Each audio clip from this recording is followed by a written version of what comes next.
Good evening, Jed and Stephen. Thank you both for taking the time to join today's session. As part of our recent HR review, staff completed a survey to provide feedback on a range of HR functions, including recruitment, onboarding, employee relations, performance management, and leadership. While there were some really positive results around wellbeing, learning and development, and teamwork, the survey also highlighted some areas where we can improve. In particular, there were concerns around leadership accountability, fairness in decision making, handling ethical dilemmas, and confidence in grievance processes. Because of this, one of the recommended actions was to strengthen the business ethics across the organisation and make sure employees and leaders have a clear understanding of what's expected of them. So today I'd like us to have a chat about code of conduct, ethical behaviour in the workplace, confidentiality requirements, leadership expectations, how to handle unethical behaviour, and the support if anyone needs guidance. So both of you, please feel free to jump in with any questions or examples as we go. Thanks, Olivia. It sounds good. Thank you, that sounds great. Perfect. So why don't we get started with the Code of Conduct. The Code of Conduct is one of the main documents that guides ethical behaviour in the workplace. It sets out the standard and behaviours expected from everyone, regardless of their role in the organisation. It helps make sure decisions are made fairly, people are treated respectfully, confidential information is protected, and everyone understands what is and isn't acceptable in the workplace. From a HR perspective, the Code of Conduct is used right across the employee life cycle. It applies during recruitment, onboarding, performance management, employee relations, and also leadership activities. So for example, the survey that we sent out a few weeks ago, our survey only showed 39% of people had confidence in recruitment decisions. Following a Code of Conduct helps ensure decisions are transparent, consistent, and based on merit rather than personal bias. So I'd like to first look at a quick recruitment scenario example.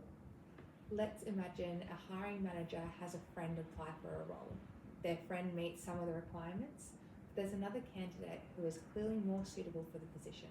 What concerns might this create? It could create a conflict of interest. And wouldn't really be a fair recruitment process. Yeah, that's exactly right. And it could also reduce employees' confidence in recruitment decisions, which is something that we've identified in this survey already. So in a situation like that, a manager should declare the conflict of interest and make sure that the recruitment decision is based on skills, experience, and suitability for the role. Would you both agree with that? Absolutely. Definitely. Great. I think that's a good example of how Code of Conduct supports ethical decision making. Okay, so while HR and leaders play an important role, ethical behaviour isn't just their responsibility. Every employee has a role to play as well. Employees are expected to act honestly, treat others with respect, follow workplace policies, maintain confidentiality, and raise concerns if they see that behaviour doesn't align with the company's expectations. Our survey also showed that only 45% of employees felt confident in the way that grievances are managed within our organisation. Part of improving that is making sure employees understand the processes and feel comfortable speaking up when needed. So if we see something that doesn't seem right, we shouldn't just ignore it. Yeah, that's exactly right, Stephen. So it's important that once a concern is raised, they're raised through the proper channels and they can be addressed appropriately. So in line with this, the Code of Conduct doesn't sit on its own. It's supported by a number of workplace policies and procedures. Some examples within our organisation include the Equal Employment Opportunity Policy, the Anti-Discrimination Policy, a Bullying and Harassment Policy, privacy and confidentiality policies, conflict of interest policies, and as well as grievance procedures policies. These documents help guide behaviour and provide a framework for decision making consistently and fairly. So they're really there to support employees and managers when situations arise. Yep, that's exactly right, Jed. So if someone is unsure on how to handle a situation, the policies provide guidance to help make sure that a decision is in line with the organisation's expectations. While we're on this, maybe we can work through another example. So let's imagine that a manager is discussing an employee's performance concerns with another manager. They're both in the communal staff kitchen area, and there are several other employees in there that overhear that conversation. Do we think this is appropriate? No, because the information is confidential. And even if they weren't trying to do anything wrong, it still shouldn't be discussed in a public area. Perfect, that's completely right. So many employees, managers, and HR staff have access to sensitive information. So maintaining confidentiality is critical because it protects employees and helps build trust. Why do you both think that confidentiality is so important? I think employees need to know that personal information is being handled appropriately in the workplace.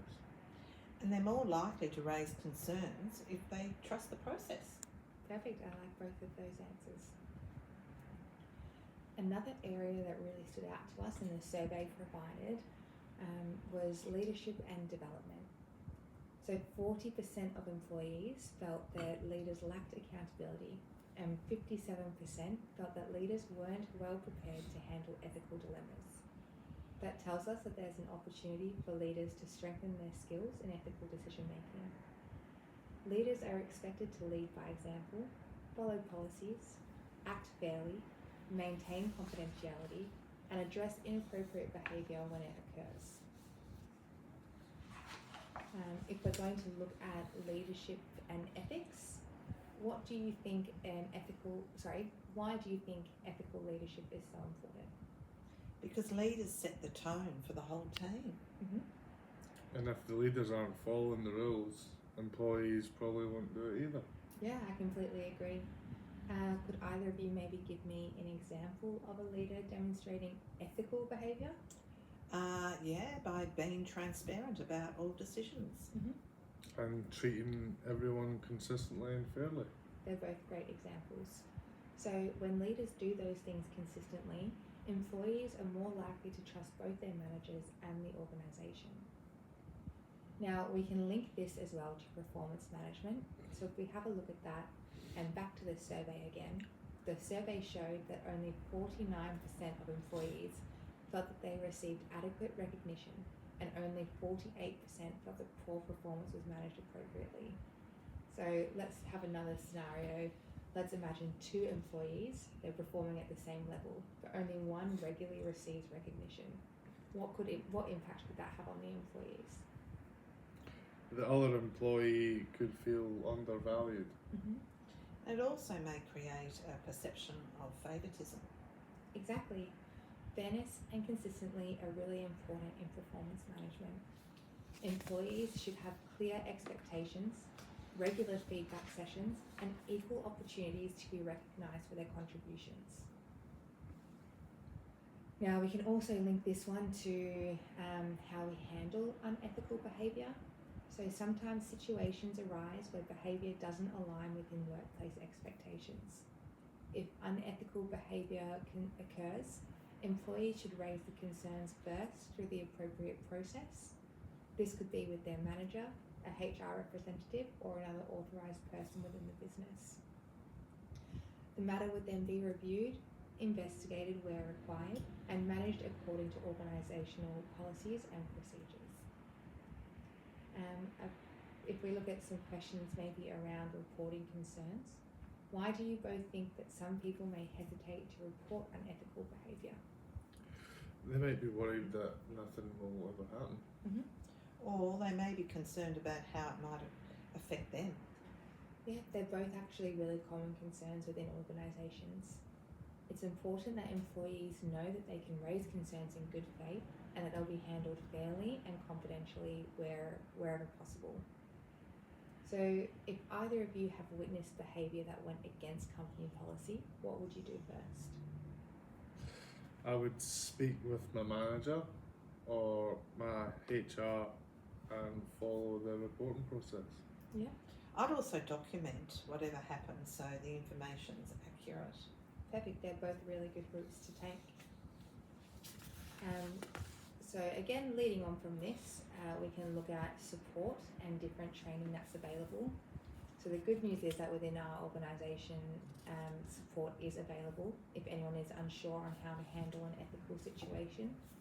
This includes workplace policies and procedures, HR support, leadership development programs, ethical decision-making training, performance management training, and different coaching opportunities within the business. The survey, again, if we go back to that, identifies some leadership accountability and ethical decision-making as areas for improvement. So providing ongoing training will be a really important part of addressing those findings and moving forward in the organisation. Before we wrap up, I'd just like to check everyone's understanding.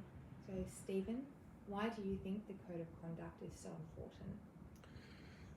I think it sets a clear expectations for behaviour and it helps the employees make ethical decisions.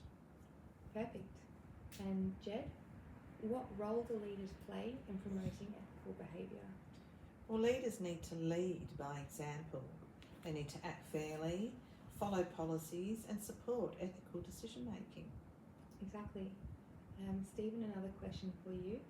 If an employee sees behaviour that doesn't align with workplace expectations, what should they do?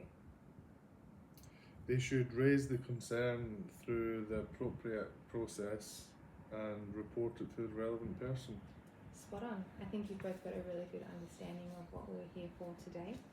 So thank you both for your time and participation in today's meeting. As discussed, business ethics play a really important role in creating a fair and respectful workplace and professional workplace. The survey highlighted some areas where we can improve, particularly around accountability, fairness, and ethical decision making. And today's session is only one step that we can take towards supporting those improvements. So by following our Code of Conduct, understanding workplace policies, maintaining confidentiality, and raising concerns when needed, we can all contribute to a positive workplace culture. Do either of you have any questions before we finish up? No, I'm all good. Thanks, Olivia. No questions from me. Thanks for running the session. Perfect. Thank you both, and I'll see you again for another session soon. Thank you. Thank you.